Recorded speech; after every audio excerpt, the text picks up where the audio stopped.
Hello everyone, welcome back to next gen academy. So आज हम class 9th का chapter 1 जो कि है exploration entering the world of secondary science, इसको स्टार्ट करने जा रहे हैं।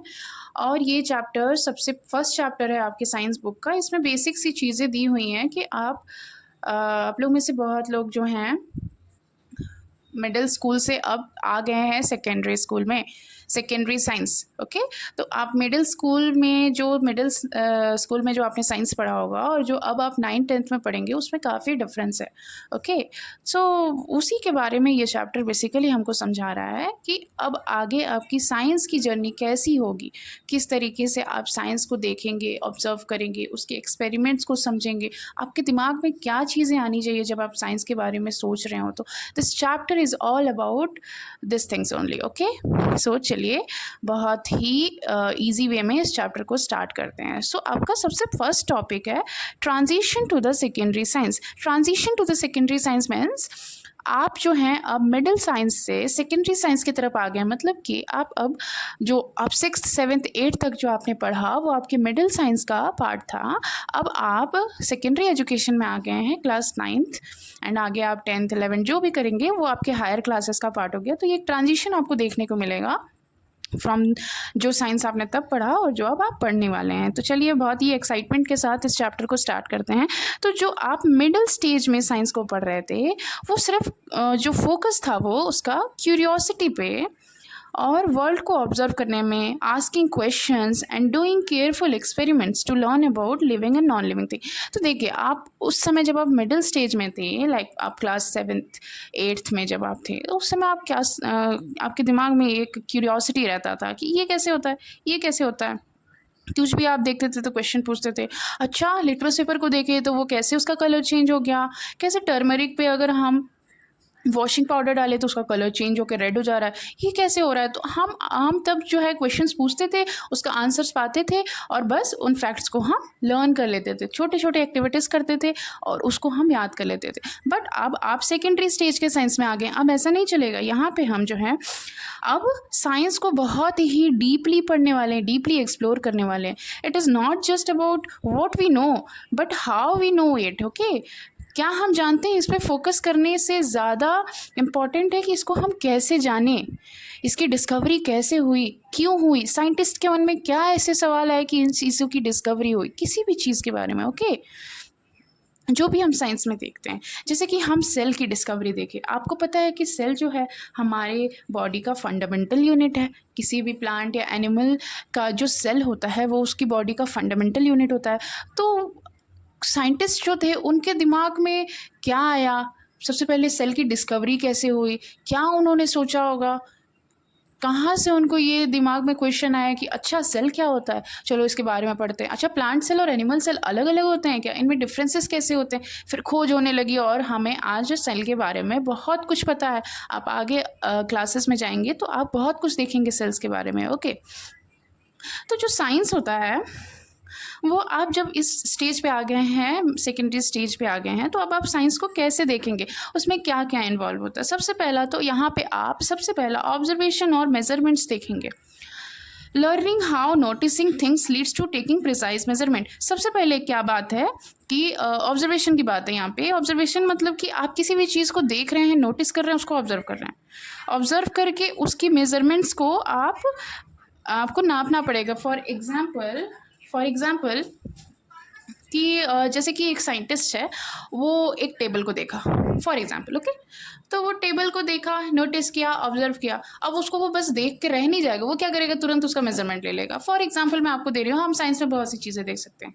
ओके, वो उसका मेजरमेंट ले लेगा। तो साइंटिस्ट का दिमाग ऐसा होता है, बहुत क्यूरियस होते हैं वो।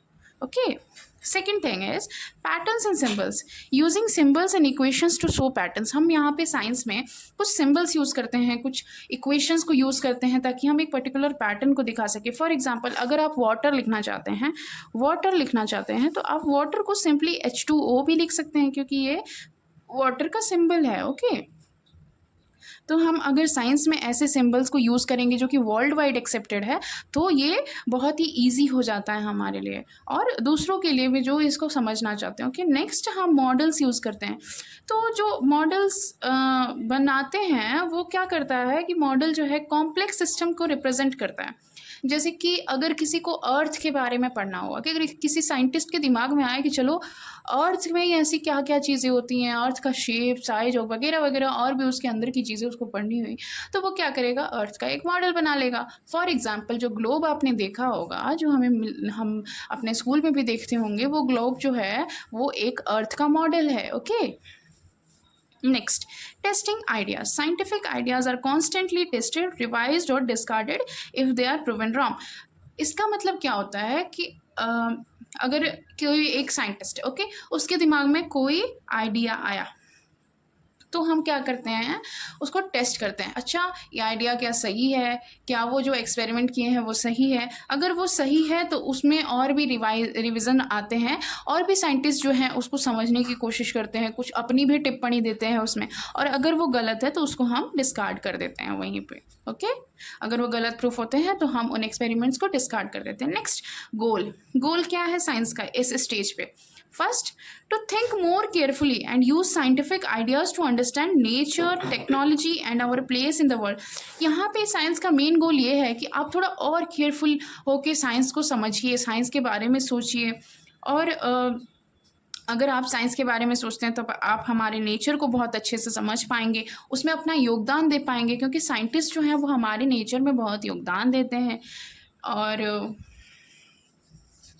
टेक्नोलॉजी में भी बहुत हेल्प आएगा। And our place in the world, हमारा जो स्थान है इस वर्ल्ड में, उसमें भी बहुत बढ़ोतरी देखने को मिलेगी। तो अगर हम साइंस को बहुत अच्छे से समझ रहे हैं, उसके ऊपर ध्यान दे रहे हैं, उसके ऊपर इन्वेस्टिगेट कर रहे हैं, एक्सपेरिमेंट कर रहे हैं, ऑब्जर्व कर रहे हैं, तो जो भी चीज़ें हैं उससे कहीं ना कहीं हमारे देश का और हमारे वर्ल्ड का अच्छा है। Scientific exploration is not wandering around aimlessly. It is a purposeful effort to make sense of our world with care and direction. Scientific exploration ये नहीं है कि अच्छा चलो साइंस को एक्सप्लोर करते हैं विदाउट एन एम। आपको कोई ना कोई एक लक्ष्य पकड़कर साइंस को एक्सप्लोर करना होगा, कि आपका कुछ लक्ष्य है उसको जानने में, तभी आप साइंस के पीछे कुछ एक्सप्लोर करना चाह रहे हैं, कुछ सीखना चाह रहे हैं। ओके, एमलेसली आप कुछ भी करेंगे तो उसका कुछ भी फर्क नहीं पड़ेगा। Next, using models in science. हम मॉडल क्यों यूज़ करते हैं साइंस में? देखिए, नेचुरल वर्ल्ड जो है वो बहुत कॉम्प्लेक्स है। अगर हम मॉडल यूज़ कर लेंगे तो वो उसका हम सिंप्लीफाइड वर्जन लेके आते हैं, सिंप्लीफाइड वेज लेके आते हैं, जो कि रियल सिस्टम का सिंप्लीफिकेशन होता है।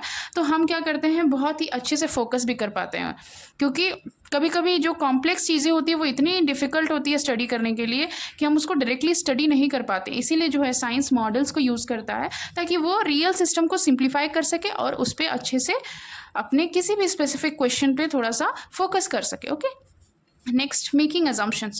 Building a model require making assumptions and deliberately ignoring certain details.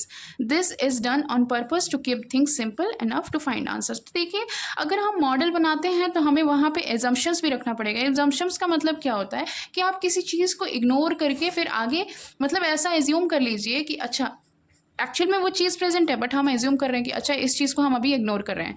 Ignore करके अगर हम किसी डिटेल पे काम करेंगे तो हम जल्दी सिंपली उसका आंसर पा सकते हैं। ओके, फॉर एग्जांपल फिजिक्स का अगर हम एक एग्जांपल ले लें, एज्यूम करने का एक एग्जांपल, मैं तो आपको दो एग्जांपल बता रही हूँ, एक फिजिक्स से और एक बायोलॉजी से। तो फिजिक्स से हम मान लीजिए कि हमें एक मूविंग कार को थोड़ा सा समझना है, उसकी ग्रेविटी के बारे में समझना है, उसकी स्पीड वगैरह जो भी उससे रिलेटेड उससे समझना है। तो हम एक मूविंग कार को एक पॉइंट ऑब्जेक्ट समझ सकते हैं, और सिंगल पॉइंट समझ कर हम उसको अंडरस्टैंड कर सकते हैं। और जो रेजिस्टेंस या एयर रेजिस्टेंस है वहाँ, उसको हम इग्नोर कर देंगे वहाँ पे।